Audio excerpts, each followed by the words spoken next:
خب امیر جان دستگاه روشن کن. توضیح هم بده. خب اول فیوز حلقش رو بس کن. مواظب باش برق نگیرد اونجا دست میزنه. خب بادش هم بس کن. بعد باد تقریبا 6 بار رد باشه بخوای بادش کن. الان روی شیشه خوبه.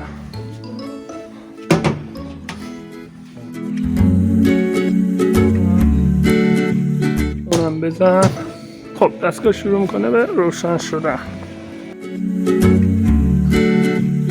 خب حالا وای میستیم تا دو وقته این کامپیوترش بیاد بالا. ITNC 530 کنترلش ITNC مدل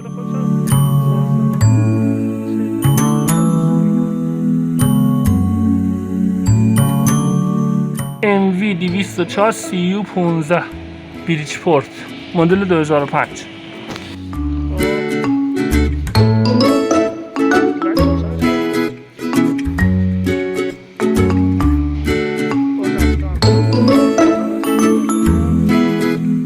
خب امروز میخوایم ما این رو یک پره داریم روی این اجرا کنیم.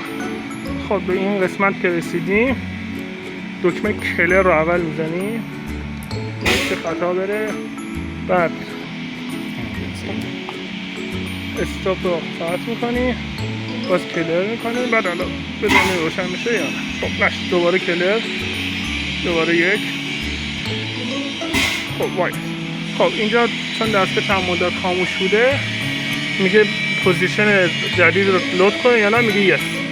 اگه نو بزنی خاموشش کن. خب حالا این بالا یه دست خطا دادیم، بزن ارور هلپ رو بزن، ارور رو میاره هلپ بنده. خب اینجا نوشته چون که اون تول چنجرش الان تنظیم نشده اونده این خطا داده. دکمه سبز رو که بزنی تنظیمش کن.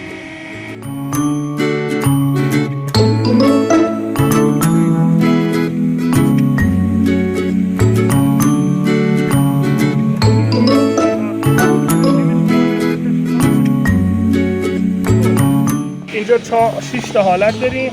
حالت اول حالت منواله که ما روی این کار داریم، هرکی بزنیم اینجا میشه منوال. بعد حالت دوم با چرخ ویلشه، با این میتونیم کار کنیم. این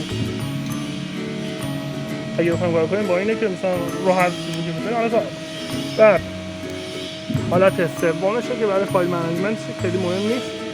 حالت چهارم که اینجا میتونیم خودمون برنامه نویسی کنیم و اجرا کنیم. بعد حالت پنجم این برنامه رو که نویسی، یه برنامه مثلا قبلا نوشتی مرحله به مرحله اجرا می‌کنی. خب گزینه ششم اینه که دیگه بزنی اصلا اول برنامه رو اجرا کنه فول سیکونس.